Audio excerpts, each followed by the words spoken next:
कोयला राज्य मंत्री का धनबाद आगमन पर बीएमएस कार्यालय में जोरदार स्वागत किया गया। पदाधिकारी और कार्यकर्ताओं ने मंत्री का गर्मजोशी से अभिनंदन किया। हालांकि मंत्री के संबोधन के दौरान बिजली गुल हो गई, जिससे पूरा कार्यक्रम अंधेरे में संपन्न हुआ। बिजली गुल होने की घटना पर मंत्री ने झारखंड सरकार को जमकर आड़े हाथों लिया। उन्होंने कहा कि यह दुर्भाग्यपूर्ण है कि जिस राज्य में बिजली उत्पादन होता है, वहां के लोग खुद बिजली संकट से जूझ रहे हैं। यह राज्य सरकार की नाकामी को दर्शाता है। मंत्री ने इसे झारखंड सरकार की फेल सरकार करार दिया है और राज्य की व्यवस्था पर सवाल उठाए। वहीं कोयला राज्य मंत्री ने कहा कि धनबाद देश का एक प्रमुख कोयला खनन का क्षेत्र है, जहां बीएसएल का मुख्यालय भी है।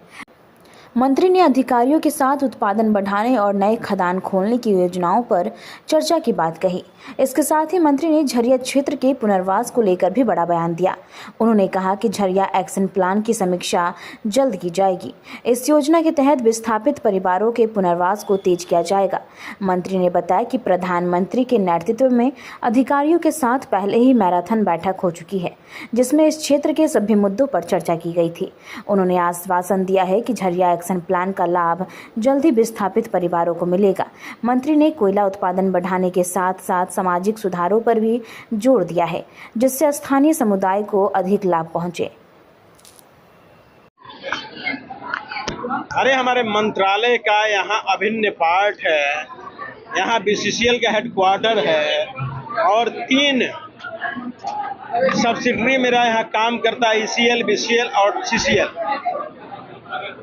मंत्रालय का विभिन्न कोल का यहाँ खदान है।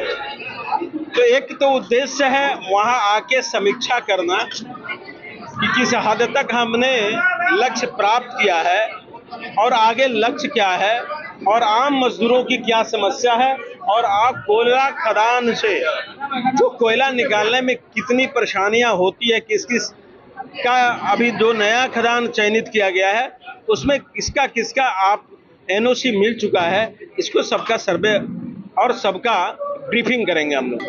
देखिए, इस पर पूर्व में कुछ दिन पहले आदरणीय प्रधानमंत्री जी के यहाँ बैठक हुई थी।